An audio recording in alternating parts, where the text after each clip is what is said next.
Oh, let's take a picture. This would be a great way to start the video. Yeah, take a picture. Yeah. Serious picture, Dave. Dave. I was smiling. And now a silly one. It is better, like, if you have to risk it Always between be serious. smiling and then, like, the stone cold face. If you smile and you're the only one smiling, you look like a dork. But if you're the only one going stone cold, you look like the cool, like, look at all these guys smiling, and you're just like, I'm too cool man, for school. These that guys guy, are... like, he totally got you. What So about if I Did he, show though? pictures on here on my phone? it's even better, Is that a though, bad when it's thing just for Adam and radio? I, I don't know. and he's, Yeah, probably so. sometimes, like, people take a picture with Adam and I, and Adam smiles, and I know he's smiling, and I'm just... I'm better than him. Yeah. I know, smile. And then he looks over and he's like, "What? Were you not smiling?" And I was like, "No, you're such an idiot." We don't smile at pictures. You know this. How many times? How many times? Such a nerd. Showing your teeth. I get it's fooled ridiculous. all the time. Hey, you got a Bible here. That's extra credit. Thank you. Thank you. No, I need all the credit I can I should get. refer to something. I should have a biblical interview. Okay. According to St. Luke, as we've heard recently in the Sunday Gospel. I approve this message. Okay, are we ready? Yeah, I mean we're streaming live on YouTube right now. That's correct. It's already very biblical then. Yeah, it's being already recorded in some fashion. Yeah. Every listener should know we have the Bible here. We are Catholic. We love the Scripture. We wrote it. It's our book. It's ours. We thank the Jews for also contributing. Yeah, I guess that's fair. Yeah, you know what? They probably would not consider themselves to be Catholic. but Yeah, we you got know what? their Now work. that you bring that up, yes, we will give them credit as well. Actually, good point. I guess, yeah. Never thought about that. But shout out to them. Yeah, right. Let's give it up for the Jews. For writing half of actually most of the Bible. Cheers to the one who is. Yes. This is starting off really great. Yeah, I bet. Yeah. It's our last episode on YouTube. Yeah, we are definitely getting deep. Poor We don't have podcasts are jokes on missing you. out. We're not The even podcasters. monetized. That's Yeah. right. That's changing today. Take that. Here we go. Okay. Warning, the Catholic Man Show contains high levels of manliness. If you think you may be too weak to withstand the manliness represented in the following program, please do yourself a favor and stop listening now. If you choose to continue in spite of this warning, if at any time you feel yourself overcome by the manliness, stop immediately and consult your closest medical professional. And now, for the not-so-fair, faint, or frilly, we present The Catholic Man Show.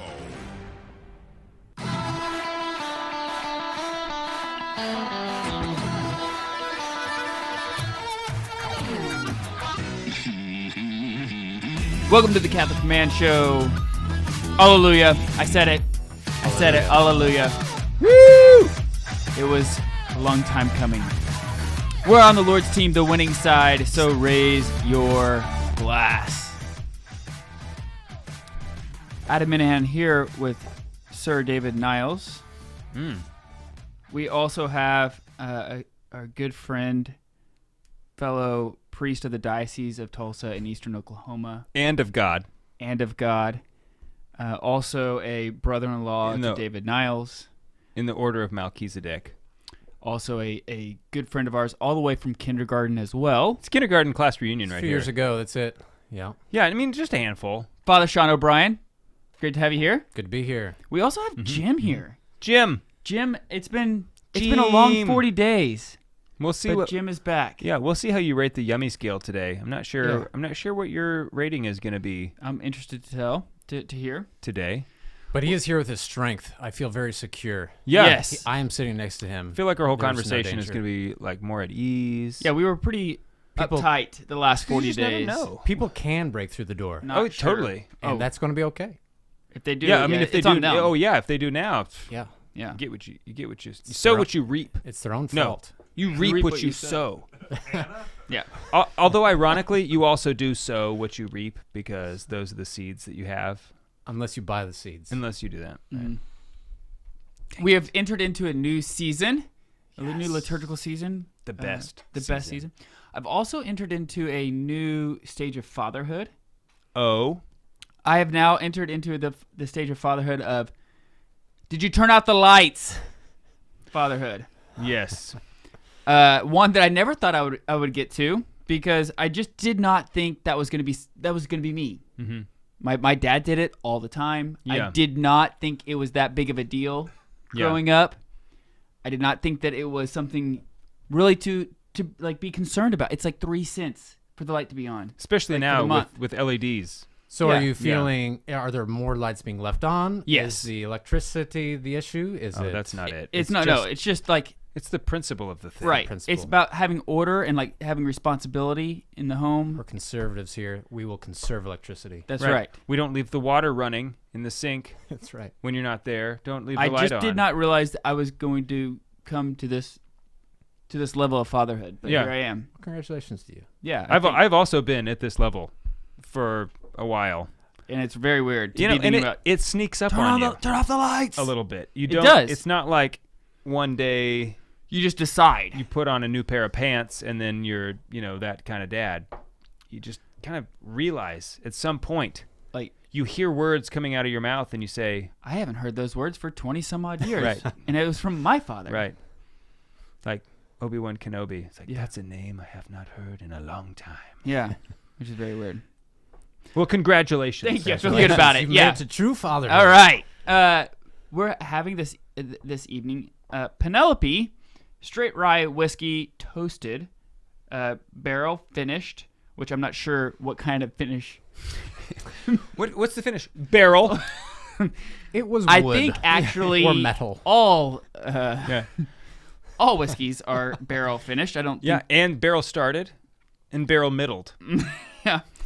But they do. Oh, so here's what it is. They finish the straight rye whiskey in a new, freshly toasted barrel. Okay. So like it's a toasted barrel finish. That's what it's not. Oh, it does say I gotcha. toasted. It's not toasted barrel finish. It's Toasted toasted barrel. barrel finish. That is confusing because it's a doesn't- different size. The word toasted, different line, Right. different size, different color. So 100 proof, but well, it's a rye whiskey, so it's gonna have a little bit of bite, a little bit of sting to it.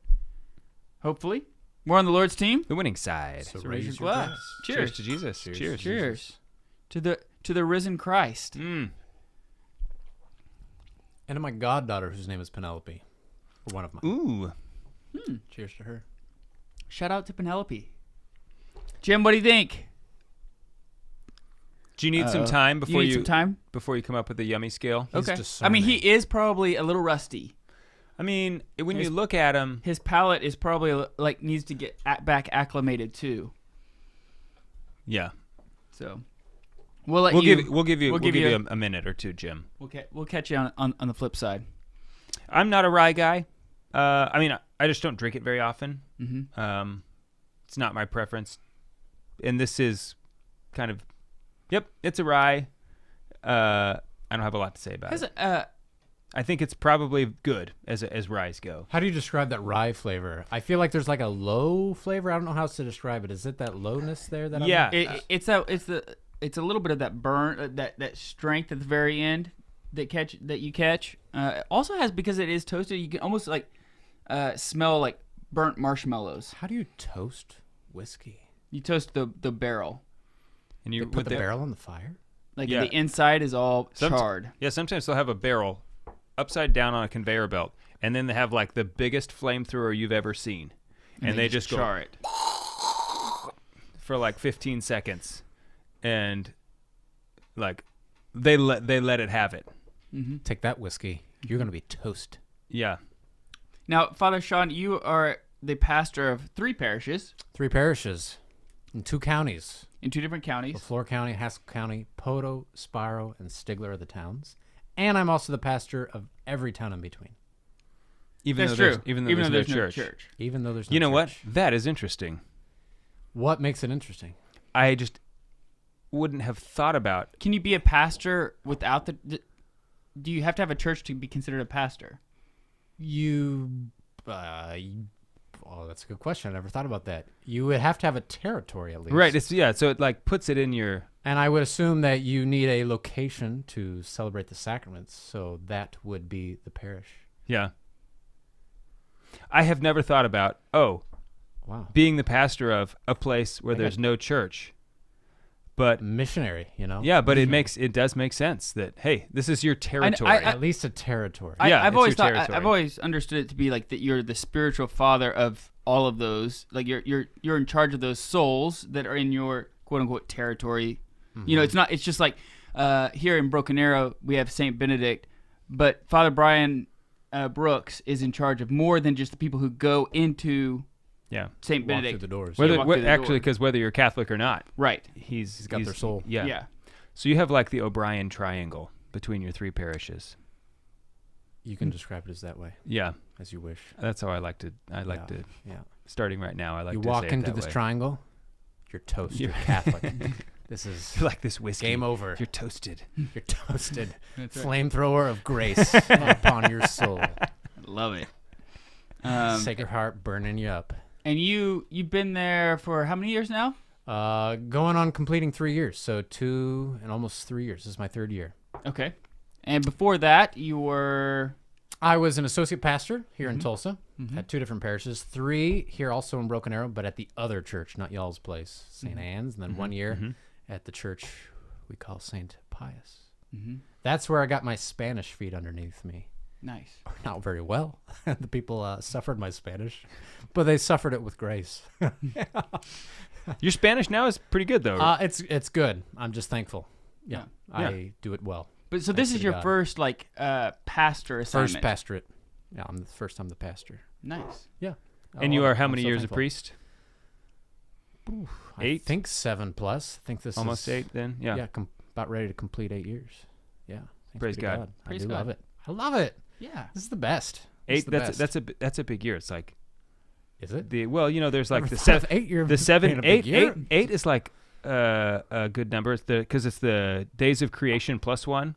Okay. I buy like that. Sometimes in churches you'll see 8, like 8 pointed stars. Right, baptismal sides with 8 sides, right? Because it represents the 8th day of creation, which is the first eternal day of the new creation would be the 7 plus the 1. Right, exactly. Just like we heard on Easter Sunday, on the first day of the week. That means 7 days have already been completed, and this is day number 8.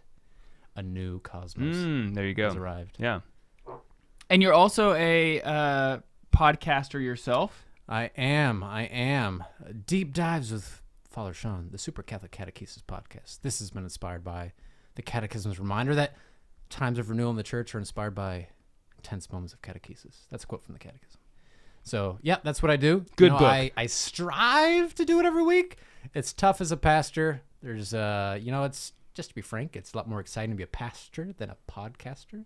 Yeah. If I had a podcast like y'all's, this would be super cool. Instead, it's just me doing catechesis. But, there's a market for that. I mean, some Absolutely. people, I just met a girl who I had never met before, young lady, and she was like, you should know that I listen to your podcast, and I like it. I was like, oh, hey, cheers to you. You're Sweet. awesome. I knew there were some other awesome Let's high people five. in the world. High five. Yeah. Yeah. So, there's some people out there who are like, yeah, I like the banter, and I like to hear some good Catholic nuggets in the middle of that. Yeah. And there's other people who are just like, just give me the meat. Yeah. And that's about what I can give. Sweet. Yeah. And I love it. episodes are how long? I aim for a half an hour. Every once in a while, I do go beyond. Occasionally the spirit moves. Yep. In such a way. Awesome. Well, tonight we're going to talk about how to reignite maybe a small town, and turn them all Catholic. Yeah. Light it up. Or evangelizing in a location where there's not a Catholic culture, right? Because I think we don't all live in small towns, but I think we all have like the moments, whole United moments States, in our life, the basically. office or whatever. So we'll get into it. Bring it on.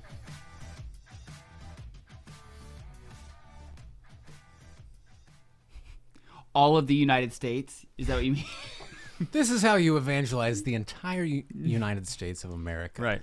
I'm the guy to ask. Do you mean Wait, everywhere maybe except I'm not actually. everywhere except for rural Poland? Is that what you mean? Except for the urban centers of America.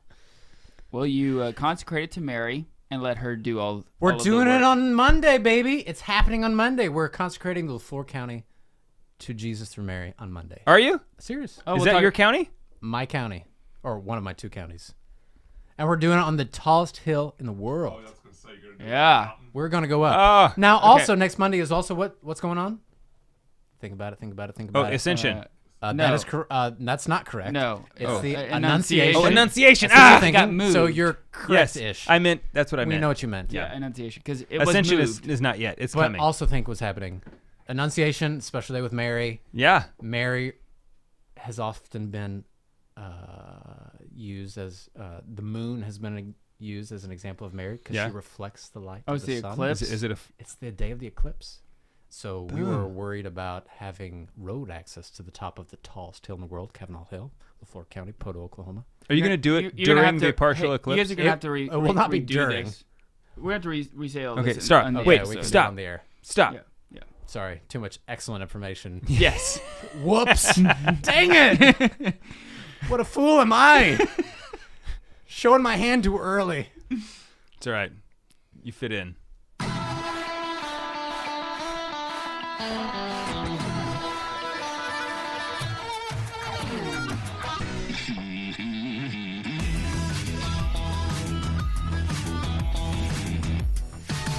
Welcome back to the Catholic Man Show, Madam. I am David Niles. Most of the time. I have dreams of being Adam Minahan.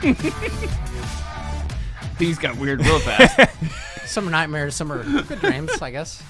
Special guest today is my family resident priest, Don't know what that What the? Father Sean O'Brien. I'm not a resident at his family. I live in You- a different that's place. That's technically true. But Just I a lot of appreciate- things. A lot of things you've been saying, It's Dave. just awesome to have a priest in the family. Is what There it you go. is. What it is. It is my honor. You should say it that way. Yeah. It's just I am the family priest. it's hard to put that emotion into a title. I did my best. Okay. So before we get on, I just want to tell this story. We did a Wishbone today, and I told you guys this story Here already. it comes. Yes. Yeah. It's just really funny. High hopes. So baby. I slaughtered a rooster this last week because the kids were afraid to go outside. Death to Chanticleer. Chanticleer is dead. Yes. And And there was much and you rejoicing. eaten. Yes, It's and we been we eaten. ate him today. We had chicken and dumplings this evening for dinner. It was delicious. And so we had the Wishbone, and I was showing my oldest two. It's like, all right, you both make a wish, and then you break it apart. And they looked at me and it's like, what? And I was like, it's just a game. Like, it's not magic. It's okay. And so then they did it.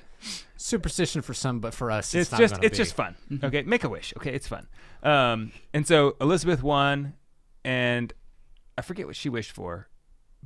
But then I asked Mary, it's like, what'd you wish for? And she's like, everything. It's like, She wins. what? You can do. It's a good thing you didn't win, I guess. Because Yeah. that's too much. You broke the rules. Too much wishing. But you're awesome. Also. yeah, I but love the big also, like, imagination. next time- magnanimity. You won. You won the award of being most magnanimous. Yes, most magnanimous wisher. Yeah. Goes to Mary Niles. Cheers to Mary. Shout out to my age, goddaughter. age 7. Yes. That's right. We should all use her as our model. I want all the graces of God. Give me every single charism to the utmost degree. I can use them all, God, please. Chump only asked for one. I want them all. Give me yours. Oh, wait. God is not limited by this.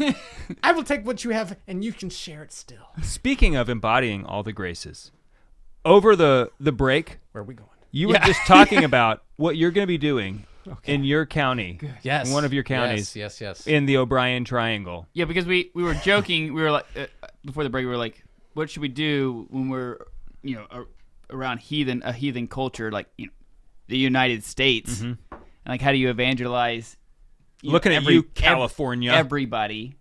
And then I said, kind of offhand, I said, well, what you do is you just consecrate that place to Mary and let her do it all. Yeah. And that is the correct answer. And that's what actually then you brought up. I'm doing it Monday, baby. It's happening. Yeah. Monday's the day of the eclipse.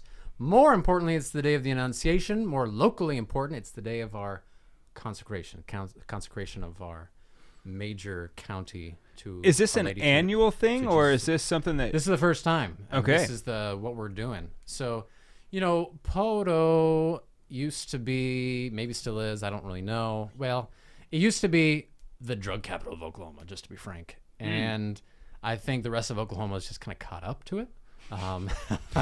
Poto hasn't slowed down. Everybody else is just up their game. Poto started a cheers. YouTube channel, and everybody else figured out how to do it. Yeah, I mean, we got places that are like the Spunky Skunk, and they sell marijuana, and we put the pot into Poto and stuff like that. So it's still there in force. Those are medical facilities. Father That is Sean. true. You have to have some kind of a medical You had to have signature. paid Maybe a not from doctor money. but yeah. Or So anyways, we're going to give the county to Jesus through Mary because it's better that way. And this was kind of a long time in the works, and back in the summer I was like, this is kind of just gotta happen. And so on the Feast of St. Michael, we kind of have this annual tradition there in Poto of doing a holy hour for evangelization in general, maybe more specifically for those who have left the church, that they return. And so we prayed some prayers of deliverance. I am an exorcist, but not like an official one, just in the nature of my priesthood. So we prayed some deliverance prayers. And then at that point, I announced that we will consecrate our county to Jesus through Mary. And where are you going to be doing this? I will do this on the top of the tallest hill in the world, Cavanal Hill. Not spelled like you would think, Cavanal. Not like maybe was it Scottish or Irish, English spelling? I'm not sure. I have no idea. Augh. That's weird, complicated. We're simple people in Poto, So top of the highest hill in the world, on the day of the eclipse, there's a question if that road is going to be like jam-packed because of the tourists wanting to see the top of the highest hill in the world. Because it's like, Because I would if I was in town. it's like not like a big road. It's not a big road. There's hairpin turns, and the hairpin turns are on the road that's not so hot. Yeah. So if you're in town, come for the consecration of Mary to the tallest hill in the world. If you're just a tourist, just stay down. You can Don't see make the it- eclipse from anywhere. Yeah, you can see it from anywhere. Like getting on top of the hill doesn't make the eclipse better. We are in full totality. The original maps show that we were not. I guess they You will be revised in it. full totality? We will. We've been adopted by full totality. What? Yeah, it's kind of crazy. So anyways, we're going to consecrate the county to Mary. Oh man, maybe We're giving it to So Mary's name. what have to is, so what do come. you what's going to happen? Like, how do you do it? We'll be up there at 5:30. I will offer a prayer. I should do a little research to draw up a little prayer and do it, unless there's official prayers already out there. I'm not sure. And then we're going to come down, do Mass at 7 p.m. And at that, then we will also have the opportunity for individuals to consecrate themselves to Jesus through Mary altogether. So individually, but altogether. Do you happen to know when the eclipse? I haven't looked it up. Do you know? It's midday-ish. Okay, so this is after the eclipse. It's after the eclipse. Come for the eclipse. Stay for the consecration. Yeah, exactly. It's going to be awesome. That is a great idea. That's the kind of stuff like we need more of. Yeah. I feel like it is like outward, very public things like processions. I totally like that. Just gets me jazzed when I see people doing processions. Jazzed even. Yeah. Not just It does. excited, but jazzed. Yeah, I think a lot of churches have kind of rediscovered, specifically like the Corpus Christi Eucharistic procession, and for good reason. Because it is so, it's like when people see it, that's one of my favorite things. I mean, obviously the best part of a procession is the glory and honor it gives to our Lord, consecrated in the Eucharist. But a good second place is seeing the look on other people's face Yeah. when they're like, driving or walking by. Wow, those people are different. Totally mystified.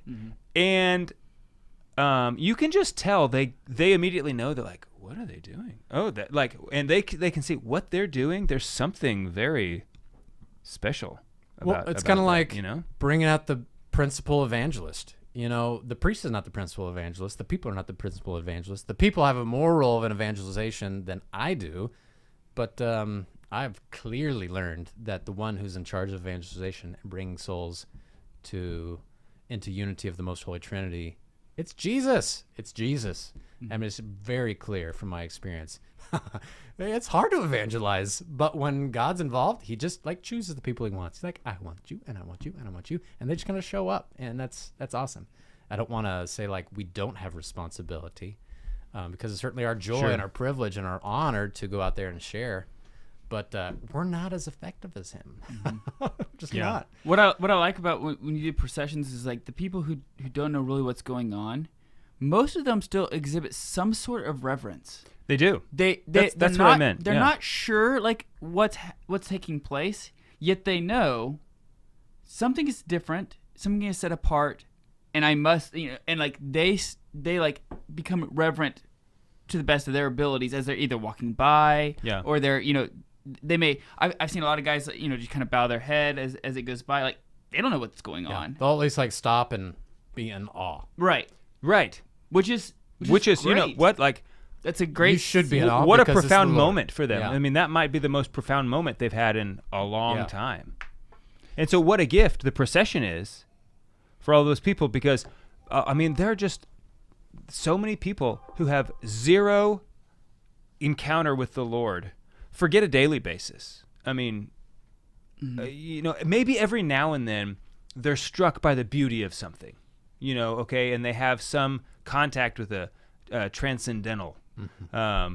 But here in this procession, all of a sudden it's like, here's God, and you don't know what, but you're struck by it. Totally. One thing. So, Father, you're like we've said, you're a pastor of 3 parishes, all in small towns. One thing that I love about small towns, especially in Oklahoma, is that the community is strong. It's still like there's still a sense of community. Like there's still a sense of. Well, maybe at least where the small towns that I'm around, maybe not yours in particular, but there's still a sense of a need or you just mean like in the town, like there's a sense or a need of understanding like that we need each other. Like I give this guy deer meat, he gives me fish, or there's a sense of like, camaraderie and neighborliness, and like thinking about the other person like as a neighbor. I'm not going to do that because of this neighbor's doing, wouldn't want me to do that during this time, or I don't know. There's just a sense of cooperation. The other. That's an interesting point of conversation, because I would say the rural experience kind of leans in 2 different directions. One is maybe like where there is more of an established culture. There are still kind of the old world values. The old world values, I mean, coming from Christ ultimately. And kind of continuing to pervade culture. And then there's other towns where it's just like the main work is left. And if you have a desire for a job, you've left town. And the people who are left there, they're just the people who maybe couldn't get out or something like that. I don't want to insult anyone, but it's just not the same. And so it's tough. It's kind of like there's groups that are like, yes, we're holding on to it. And there's other groups that are just like, oopsie, we've totally dropped off. But when there are times where it's like, yes, a lot of people have left, that actually yields itself to like, hey, in order for us to keep going, we have to bond, like we have to work together, right? Yes. Maybe.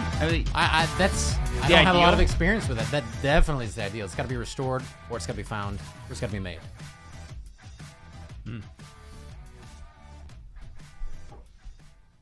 I liked restored, found, or it's got to be made. I liked that ending. I did too. Well done. You ready? Yeah.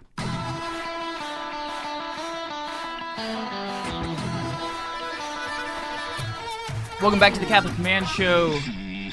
We are currently giving away for their first 50 patrons of $10 more a month.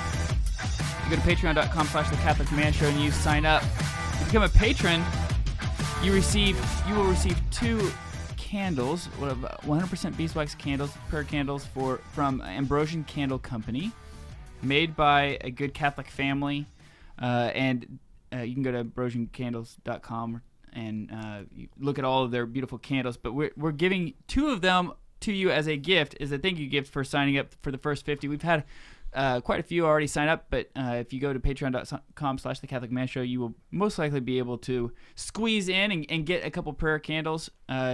Something that would be really great for you and your family as you guys are praying through these 50 days of Easter together. Whether you're reading the Bible or praying the Rosary together.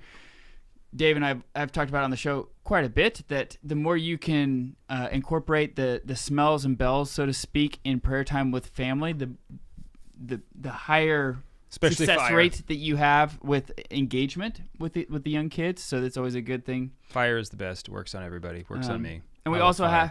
have for our patrons, we have we have a theologian that's going to be answering questions. So if you have a question about the Catholic faith, we have Dr. Aaron Henderson that will be available to you to answer questions about the Catholic faith. So Jesus Patreon. is the answer. He has a very easy. He has a very easy job. All he has to do is Sneak peek. Jesus is the answer. Yeah. So anyway, Every question. Who is the savior of the universe? Jesus. That is correct. Yeah. You are a theologian. Yeah. Thank you. You are welcome. I Would always- like a diploma, please. It runs in the family. Sorry. So, Sean, I want to follow up on something you said earlier. When you were talking about Jesus being the primary evangelist. Definitely. Because I think that's true, and we all have to keep that in mind as we go about. I think you're setting yourself up for failure if you say, I am going to go evangelize this person. Obviously you need to say yes to the call to evangelization for this person. But if you're trying to go in there and win, I'm going to go win, I'm going to have all the right answers and stuff. It's just probably not going to go very well.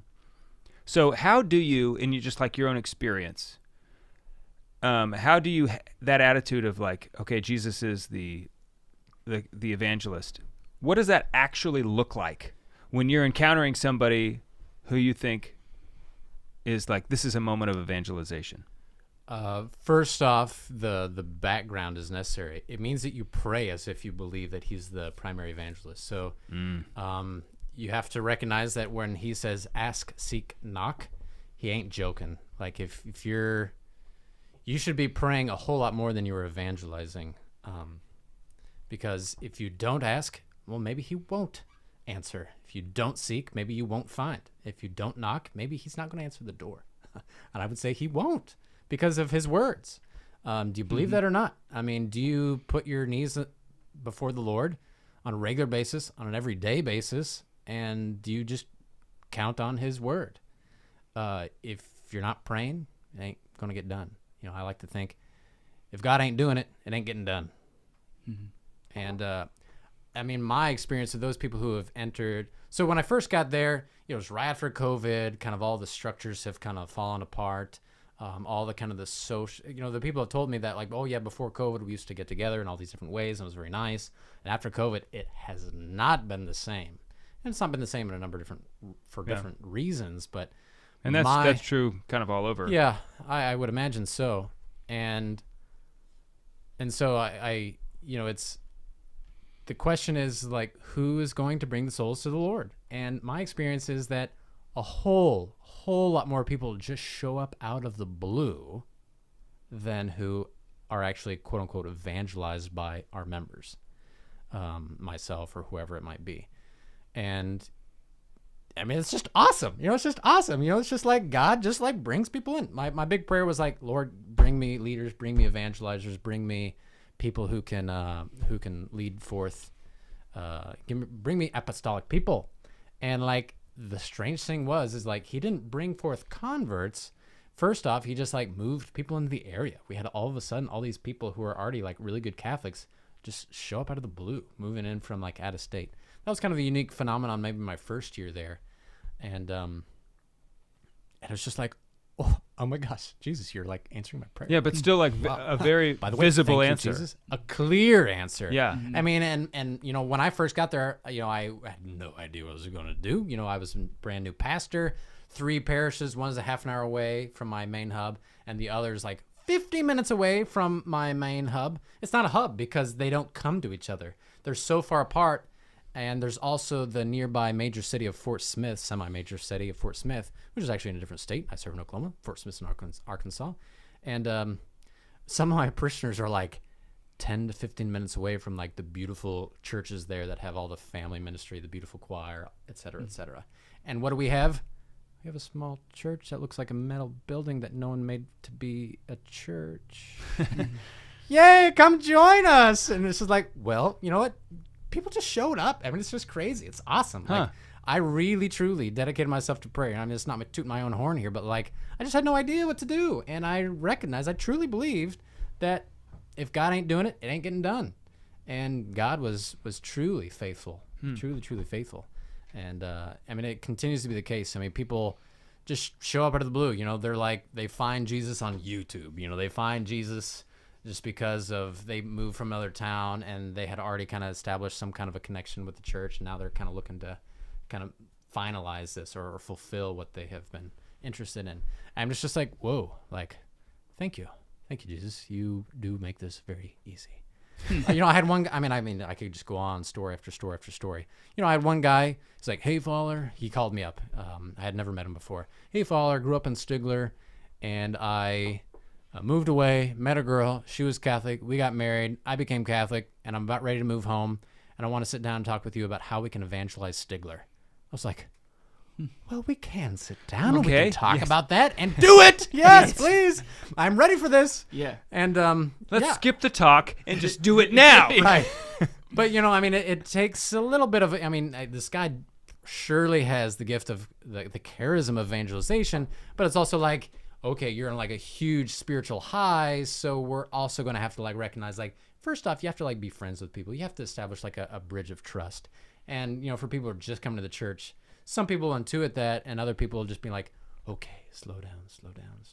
Like, you know, you don't burn your bridges with your zeal. Just kind of, you know, make a bridge. Be a friend to them. Be a friend. Make a friend. Be a friend. Bring a friend to Christ. Right. Yeah. Yeah. So one of the, and maybe this is, you didn't bite on the whole community aspect. Oh yes, and forgot so, about that. And so maybe this is the wrong angle or the wrong direction, but I have found where I've been in the small towns is that while maybe community might be lacking at times, there are still events that happen in small towns that yield itself the need to gather together, right? So whether it's a wedding or a funeral or something where something is happening where you're getting people together in one place, and I have found that in several small towns, it's typically the Catholic Church that they gather, like the Catholic Hall, that they either rent out or they use. Even for people who aren't Catholic? Even for people who are not Catholic, because it's like that's just the place that is available. And so, I guess my question, like the importance of making sure that when you have that opportunity that you're ready. Always being ready is certainly an excellent key, and to jump on those opportunities. I will say at none of my 3 parishes, we are like a community center. We don't operate as a community center. The community sees us as kind of a fringe community. There's not a lot of trust with the Catholic Church. I mean, rural Oklahoma, there's fundamentalists all over the place. Yeah, rural Oklahoma is a drastically non-Catholic place. So I would say that the people, I mean, they're enough postmodern to be like, oh, they're at least nice people. You know, we can at least talk with them without, you know, hating their guts. But I mean, they kind of like worship Mary, and they kind of are like weird, and I don't really want my kids to hang around with their. It's not quite as bad as we don't want their kids. They don't want their kids to hang around with our kids, but there is a lack of distrust. I will say I see a huge part of my role as kind of maybe in a certain sense, the principal evangelist. Jesus is the principal evangelist, as I said. But my big role as kind of being the public face would be to be the bridge of trust, I make little YouTube videos, and I pay YouTube to put that in front of a lot of people. And, you know, they're just simple messages. You know, I'm not like, quote unquote, like trying to convert people, but I am trying to be a bridge of trust. Because, you know, the priest who comes after me, the people who are out there talking with these people, you know, they're going to be able to kind of receive the harvest in a way that I can't. You know, I don't know these people personally. They don't know me. They don't trust me. But if they see my collar, they recognize that I'm a Roman Catholic priest. And if they kind of recognize, like, he's actually got a reasonable message. He's not crazy. So I do that with YouTube. I had a little editorial in the newspaper for a while. And, you know, this past Holy Thursday, I spoke at a little prayer service, ecumenical prayer service, which I thought was actually very nice. Different churches kind of got together in the little town of Stigler, and it was the first time that I preached the genre of devotion. And then you'll give a little devotion, Father. I was like, okay, I think that means I just preach and try to bring people to a higher devotion. So this is the first time I did that genre. But I think it went great. And, a lot of people told me afterwards, that's the first time that we've ever heard a Catholic priest, like, period. So it's like just being that bridge of trust, because without bridge of trust, no one's going to listen. No one's going to pay attention. Okay. So, I mean, there's obviously different obstacles that you have to overcome in each city, right? Holy Spirit overcomes, but it takes time. Yeah. Barring miracles. I think that the key there is, like, how do we get the community involved? Right? We'll talk about that on the other side of the break. How to get the community. It's worth talking about. And this is maybe the place where we can talk about, like, feasting. Place where we can talk about, like, feasting and having, like, cool, awesome celebrations. Yeah, because I always Yes, think, like, I do want to talk about that. Because I think Because those are so, like, that's so much evangelization. Because anyone can come to that and be like, I actually love Divine Mercy. I guess I'll come to your Divine Mercy party. Actually, I or even, really love pizza. Even you actually, like, what I found. So one time we were in Hartson when I think it was either Haley's grandfather died, or, like, there was some event that happened where there was a lot of people coming to the Catholic Hall there in Hartshorn. And we bought a bunch of pizza place, Italian food, and, like, brought it all in, and then asked, just had people, like, come. Like, it wasn't just for the funeral, but it was just, like, asked everybody to come. There's people there who could use a free meal, and they'd be into it. And, like, what we found was when we brought people in, and, like, just saying, like, inviting them in to eat together, it was an opportunity to talk to them and hear their story, and then they feel heard, then there's trust being built, and we move forward. Sweet. Okay. That's what I was. I'll give you a little, share a few of our celebrations that we have. What was the guy's name that I went to from your parish, his house, that you invited me to? The Patty, Zach Patty, maybe? No, the football coach. Oh, Sherwood. Cade Sherwood. I met Zach Patty, didn't I? You did, yeah. Because I wrote his pony. I was going to give him a shout out. You probably didn't, but your kids and I did. I didn't ride the pony. I rode his bulldozer. Oh, that's right. I got to drive his, like, Antique. 1950 Coach K. John Deere, like, mini bulldozer, which was awesome. What town? Way cooler than the pony, That I was think. Stigler. Stigler. Yeah, I was thinking it wasn't Spyro. Stigler. Yeah. This Zach guy was pretty cool. We showed up. He's got on, like, a tweed 3-piece, like, homestead suit. Like, yeah. This is just what he homesteads in. This is what I do, like, to work on my outside. It's like, oh, nice outfit. Thank you. This is what I wear on Tuesdays. He was just like so legit. Yeah. He makes his own knives, like, collects guns, and repairs old bulldozers. Sounds like a guy I'd want to be friends with. Dude, he was totally cool. Yeah. So we'll talk about, like, celebrations. We could talk about Spanish in rural Oklahoma. We could talk about school opportunities with St. Isidore School coming up. We could talk about all kinds of stuff. But celebrations would be... Well, think about, like, right this y'all's is not alley. just for Oklahoma. So, like, Yeah. I think celebrations would be great. I think the Let's Hispanic influence would be talk about sweet. feasting. Yeah. yeah. Because really, I Because think most of the people that listen to our show aren't in Oklahoma. Mm-hmm. So we want to make sure that it's, like... Relevant. Yeah, sure. For all. okay, For you, young listener, indeed, and other listeners. And viewers. and all you other people.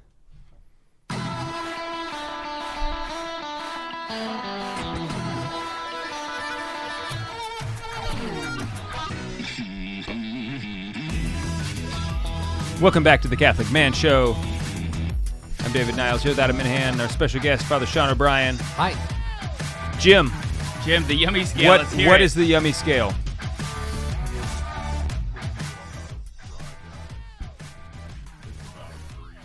A 3. A 3. And is that out of 5? Are we still out of 5? Yeah, whatever you think it should be. Whatever. I'm a 3 out of 5. I'm 3 out of It's 10. a 3 whatever you want. out of whatever you think. 3 out of 3. What did you wish for? Everything. Everything. 3 is the magic number. It's the You Trinitarian should've- number. Should have heard the I way will she give it said 3. it. It wasn't everything. It was everything. It was like a definitive everything. I wished for everything. I want it all, Dad. It was so awesome. I will take it all. Okay, so Oh, yes. This is going to be fun. if you don't check out our YouTube channel, you really should, because in between breaks, we end up talking about the best things. We strategize. It's excellent. It's fun. It's good. Sometimes stuff we say in the break is way better than all the other stuff. So we were talking about between the break about feasting. Feasting, yes. And I'm so glad that we're moving in this direction because, like, I think festivals and moments of communal joy that you have, like if you have a parish festival, I'm gonna let me come about this from a kind of a roundabout way. One thing I think a lot of people, myself included, and I try not to get hung up on this about evangelizing is I feel reticent sometimes to invite someone to Mass with me because I know that they're gonna feel out of place no matter how welcoming I am. And if I was, like occasionally when that happens, I'll tell them a little bit about, hey, this is what we're gonna do. Make them try to feel welcome. But then when they come to receive communion, are they gonna go receive communion? And so if I'm just telling people willy-nilly, you should go to Catholic church on Sunday, rightly or wrongly, I don't know where my hang up is rightly placed here. I'm just a little bit reticent to do that out of my reverence for the Eucharist, that people might be illegitimately receiving communion through no fault of their own, right?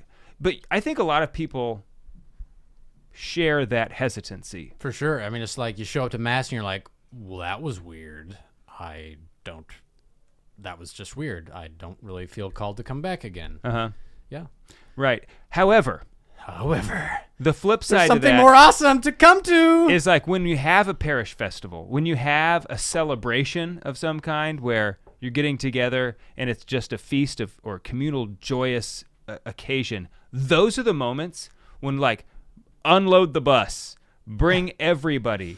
If your parish does a festival, definitely invite all your neighbors, because for them to come together and see a community that is just, eating, lots of children playing, and it's just like I think those are the moments where people are going to say, hey, this is something I want to be a part of.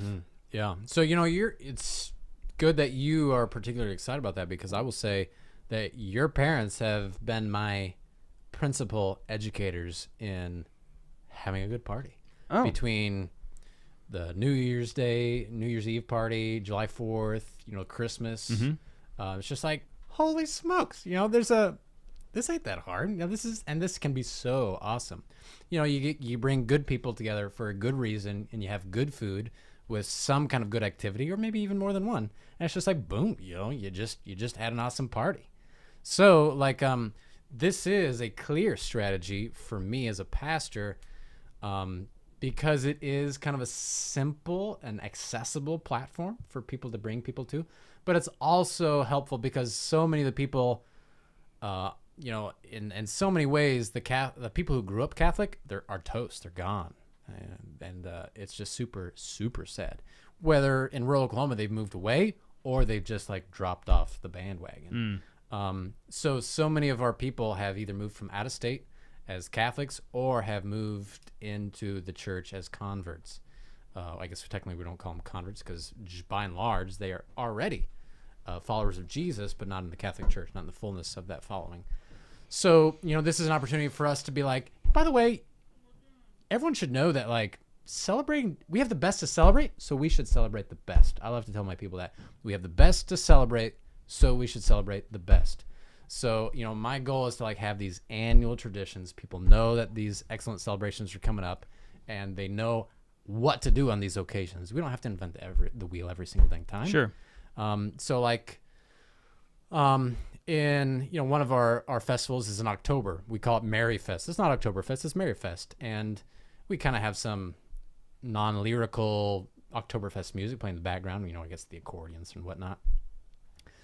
But we began with Mass. We began with the Rosary before Mass. Then we had Mass, and then we had bobbing for apples, which is super fun. I had the unique privilege of going first. And I discovered that it was harder than I anticipated. And then we kind of went from the youngest upward. And the adults got involved. I believe in games and activities that both children and adults can play in. Yes. So bobbing and apples is one of them. So after that, we went inside. And we had like excellent German food, and then like I invited the guys up, and we sang a Marian song. It's just like boom, baby. We just had Oktoberfest, and it was awesome, and everyone loved it. Another one that we've done, another one that's coming up is kind of a festival for Divine Mercy, and we're gonna do like a procession while we sing the Divine Mercy chaplet, and we're gonna have some excellent food, Vietnamese food. Because they were eager. Are you having pho? I don't think we're having pho. I don't remember. They sent me the menu, and I was like, "Whoa, this is rather an extensive menu." Because y'all are super awesome. They just love to be generous, and so we're gonna do that, and then we're gonna have a piñata. And because it's Divine Mercy, the piñata will have how many points on it? 8. No. Okay. Try it again. You're close. 7. 7 because of the 7 Sacraments. No, because of the 7 deadly sins, and so you will destroy those sins because of Divine Mercy. Okay, you will uphold. Wait, Jesus. The 7. Jesus, because of Jesus. Because of Jesus destroys the 7 deadly sins. That's right. I mean, that's a piñata. I mean, isn't that awesome? Like, yeah, you destroy the 7 deadly sins when you hit a piñata with 7 points, and so we're gonna like do that, and then we're gonna do a little karaoke. It'll be a little bit of an experiment. I think we have enough people who will be willing to do a little karaoke. Are you will you karaoke? Again, the priest will have the privilege of going first. Yes. If not the privilege, he will at least be setting the stage for everyone else to come. If not the privilege, he will the bar low. He for will everybody breaking else the to ground. feel better. He will go first. Yeah. Anyway. It's kind of like, you're like snowshoeing. It's like, oh, who wants to go first in snowshoeing? Or you're like trying to break new territory, and it's like it's harder. And so like the priest will do it. He will go first. He will put his pride in the line and just make a fool of himself and do it, and everyone will be like, "That's awesome! Yay! I want to do it too." That's the ideal world. Such a great priest, Father Sean. That's real fatherhood right there. Another one we do is do you do the Easter fire for the Easter Vigil? No, I'm not sure what you mean by that. So one of the old traditions in the Catholic faith was that after Easter, you have an Easter fire. The light of Christ, you spread it around, the warmth of Christ, with the risen Christ. And so people would gather together for basically a dinner potluck type of thing. And then they would have a big bonfire, like a massive bonfire all together. The simple answer is no, we have not done that. But I will say that I have been trying to get one of my communities to have like a big old bonfire for Pentecost, fire of the Holy Spirit. Sure. And no one's really bid on that. I'm like, this is like the clearest, most obvious, most awesome opportunity. And everyone's like, let's do something else on another day. I was like, oh, okay. Do we not have any men here who will light a fire? Yeah. So, another like great activity for like kids and adults is like pin the beard on St. Joseph. Pin the beard on the saint. And it's so fun. It's also a great one for a bilingual community. 2 of my communities are bilingual. Not an easy task, but not an unreasonable task. Mm-hmm. And you just gotta bobbing for apples. You can do that. Doesn't matter what language you speak. Doesn't matter what age you are. Turns out you're not talking while you're bobbing. Right? Yeah. Pin the beard on the saint, or pin the crown on Mary. Those are things that we have done. And it's like you shout in whatever language you want, and the person will get close or not get close, and that's fine. That's awesome. And it's just a good time. And people will yell in English and Spanish. If we had Vietnamese people there, they would probably yell in Vietnamese. I don't know.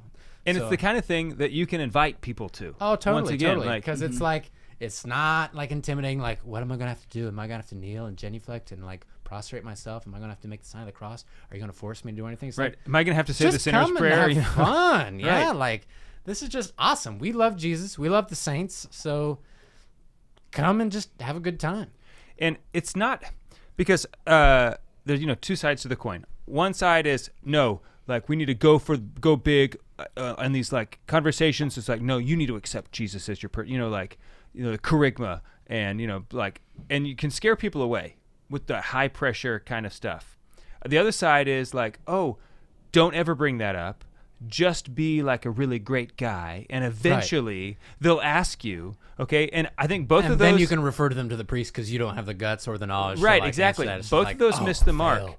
But when you're having a party it's like, oh, this is about we're celebrating the Annunciation. This is an Annunciation party, and then like that kind of sets a backdrop that it's not, just a party just because we like to party and we're great people and you should come hang out with us more often. It's like, no. We're actually celebrating a real thing. And like, it's something that's like casual to talk about. Like, we're celebrating thank you for coming to our Annunciation party. Like. Well, I mean, Pieper says that you actually can't celebrate without it being yes, correct. Religious. It's not a real celebration anyway. It has to be oriented towards the eternal in one way or the other. Yeah. Right. So festivals, aim high. And lay people, please take some initiative. Jump in there. If you expect your priest to do it all, he ain't gonna do it all because he can't. So he needs you. Take initiative. Be a man. I once heard a Catholic man listening to the Catholic Man Show. I once heard it said that shepherds don't make sheep. Sheep make sheep. Exactly. I love that. We're out of time on Catholic Radio. Go check us out on thecatholicmanshow.com. We're on the Lord's team. The winning side. So raise your glass. Cheers. Cheers to Jesus. Sheep make sheep. Sheep make sheep. That's another thing. I had this one guy. He's like, yeah, we need to really invest in what we're doing to the church. Like, money makes money. I was like, yes, but using that same logic, we'll also say that faith makes faith. You can't just throw money at a problem. Like, if you throw money at a problem, it's just money at a problem. But if maybe that does help a lot. If you it can. If you hire someone who comes into your area from outside and brings a lot of faith, that's like, whoa, okay, you just bought faith. Like, you can't quite buy faith, but you moved faith. You redistributed the faith, and that's a game changer. Just connecting, it's strange. We live in such a bureaucratic world that people are almost expecting the faith to come at them in a bureaucratic way. Mm-hmm. And it's hard to break out of that model, but I think you can also use that model. You can connect people with retreats. You can connect people with, one thing that we've done is connect people with Cursillo, with our Hispanics.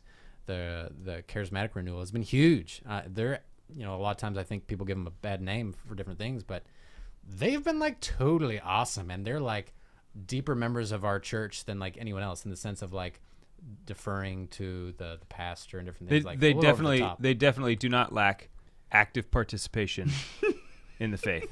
Yeah, I know. Ours are different. It's a whole different experience in the Hispanic community. They they follow the international constitution. There's a written out constitution to it, and they follow it to the T. The charismatic renewal? Yeah, They're not just really? People praying in a charismatic way. That's an element of what they do, but they follow the constitution. Really? And they put together a program of evangelization. So the people from out of our state in Arkansas have literally, they come and they do retreats at our campus because of the organization that they have. There are some designated to be evangelizers outside of their parish. And because of the organization, they can designate people to do that. And so they've made a huge influence where we're at. And now, Poto is 5 times the size of either of my parish, 5 or 6 times bigger than either of my other 2 parishes. And now they're reaching out to the other one that's bilingual, and it's they're starting up their own little community there. And they're heroic. They're great. They're excellent. I am surprised that I know other circles, and they're just not supported. It's just when they're following the Constitution that's established, maybe not established by the church, but approved by the church. It's just these guys are they are the best. They're the best because they are the most evangelistic of any of the people that I have in my parish. I'm really glad to hear that. Yeah. Oh, they're I really am. I have a great trust in them. I don't mind saying that publicly. I want to ask you I want to ask a evangelization question from kind of a different angle, maybe Please. More of an interior angle. And I'm just reflecting on my own attempts, failures, and successes in evangelization.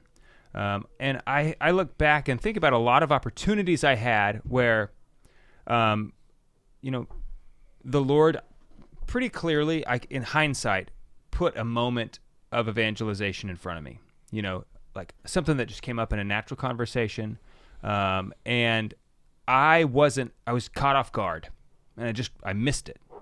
And immediately afterwards, after that conversation was over, I was like, I totally dropped the ball there. And so when I try to overcorrect, then I try to constantly, I've had moments where it's trying to be over ready. Mm-hmm. And then I can't imagine Dave being over ready. You can see how that would go poorly. Brother, you should become Catholic today. Yes.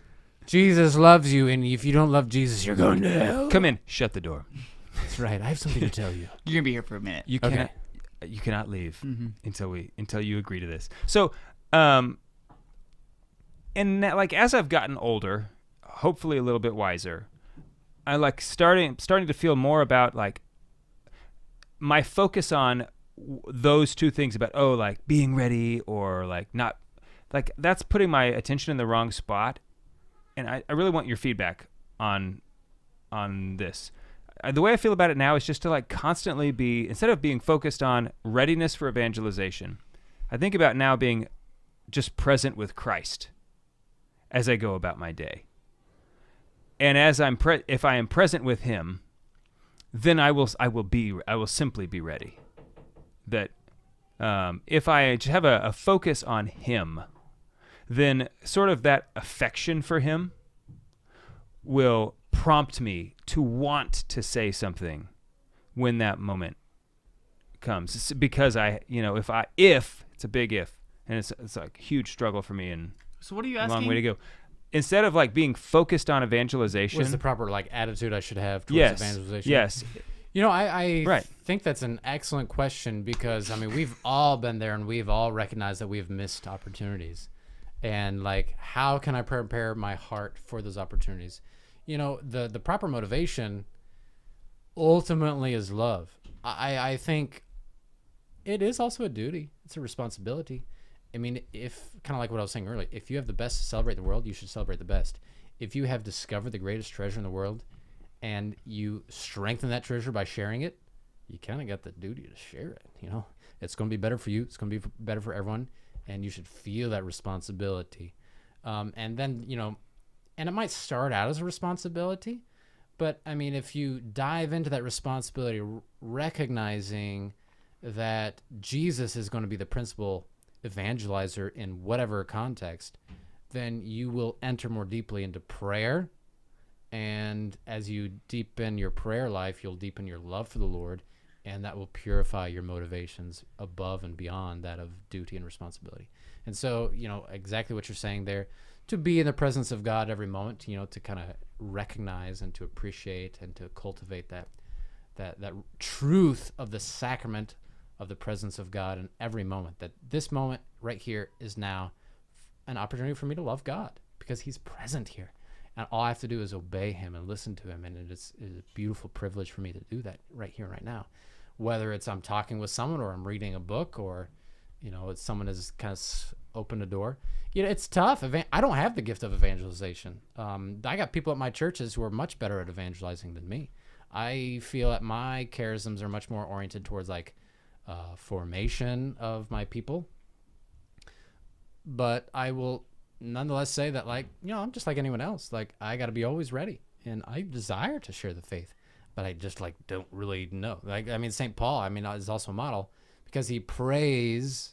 I forget where it is in his letters, but he prays that God will open a door for him to share the gospel, and that's true. It's again, God, Jesus is the principal evangelist.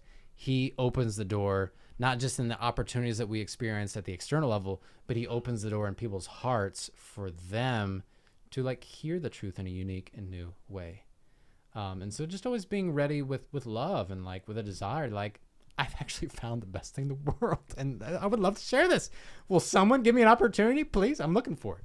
Does that answer your question? Yeah. So maybe if yes, you did answer my question. Yes. And I think I would rephrase what I was trying to say is that instead of actually focusing on evangelization, if we focus on our constant desire for Christ, that desire for him, I mean, if like we are just really ardently loving him. Thy will be done, thy kingdom come, because your kingdom is awesome. It's the best. Yes. And everyone should enter into this. Please. Why are people not? That moment when you have an opportunity, you won't let it pass you by because out of your just affection and love for, it's like, I'm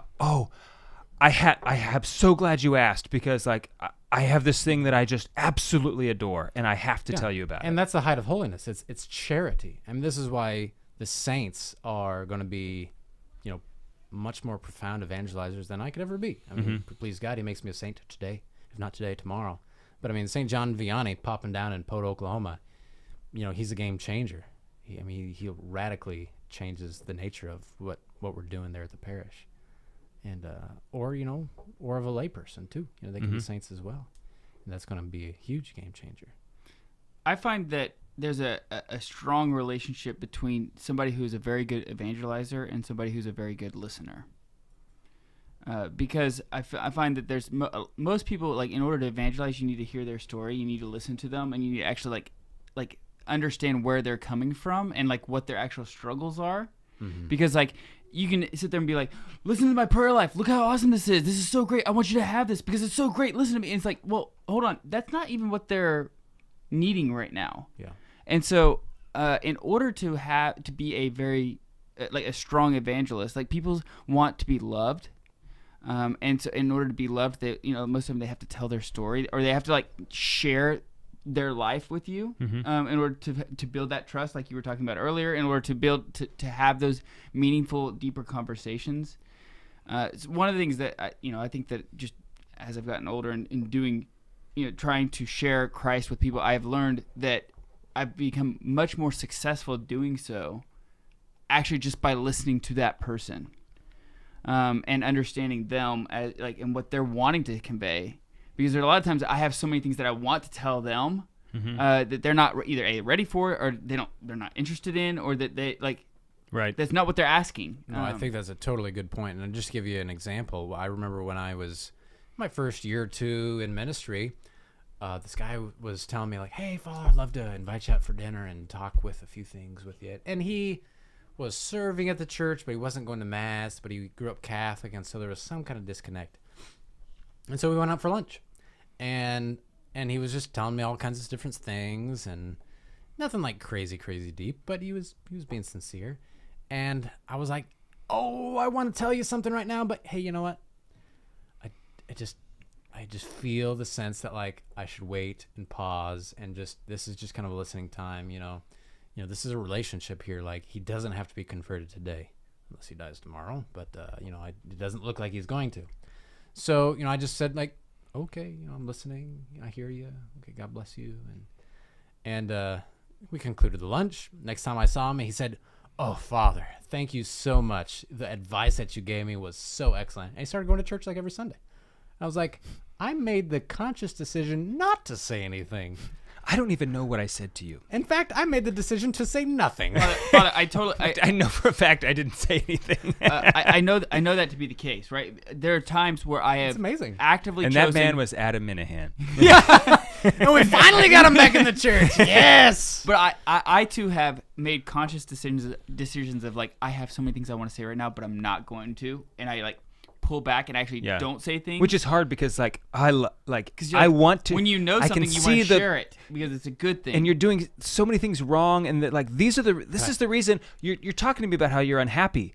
I know why you're unhappy, but like if I tell you you're not ready yet, it's gonna overload. I have met a number of people who they do have unique charisms to be able to like see into people's lives. Yeah, and the first thing they do is they say that, because they recognize this grace comes from God, and if it comes from God, therefore it means that I must say it. But there's a second discernment there. The first discernment is this truth of the Holy Spirit? And the second discernment is this given to me in order to say it, or is it just given to me as a particular gift in this conversation? Because I've seen it go well, and I've seen it go poorly. Yeah, and it really is kind of a discernment. It's kind of fascinating how. And the interesting thing, kind of like what you had said, is that when you make that decision to actually not say things, the next time you talk to them, they do say stuff like, "That was such a great conversation." And it's like, well, actually, it wasn't a conversation. It was you talking to me. Yeah. But you thought it was a good conversation because you actually needed that time to share, because maybe you haven't had that opportunity or whatever it is. And then I find that once you start doing that, people actually think, "Oh, you're so great at having these conversations and like evangelizing people," and you realize like, well, actually, all I'm doing is just being there for that person and listening to them. Yeah. Have you all done a topic on like the 5 thresholds of conversion by Sherry Weidel? No. From Intentional Disciples? No, Yeah. we haven't. I Not specifically. recommend just like the five thresholds, because it's just like it's like point blank. This is where someone's at, and this is how you can advance them forward. You're not going to do it all in a conversation, but like you can walk with them and help them to come to the next step, next level, next threshold meaning like doorway, and walk through that next door. I think that'd be a great topic. Yeah. Because trust is the first. If there's no trust, you as an evangelizer, you're gonna have no luck, no fruit, no luck. We're not talking about luck, but the grace might be poured out there, but the person is not disposed to receive it. And if there's like no curiosity after the trust, like, well, what makes this guy different? Why does he celebrate these saints? What makes the saints awesome? Like, and then can you move on from there? I would recommend just those 5 little thresholds would be great. Father, thanks so much for hanging out with us this evening. My joy. Love being with you. The podcast again for people to come check out. Deep Dives with Father Sean, Sean, the Super Catholic Catechesis Podcast. I love saying that last part there. The Super Catholic Catechesis Podcast. It is pretty good. Awesome. Anything else? You good? No, thank you, Father Sean. You're on the Lord's team. The winning side. So raise your glass. Cheers to Jesus. Cheers. Ding, ding.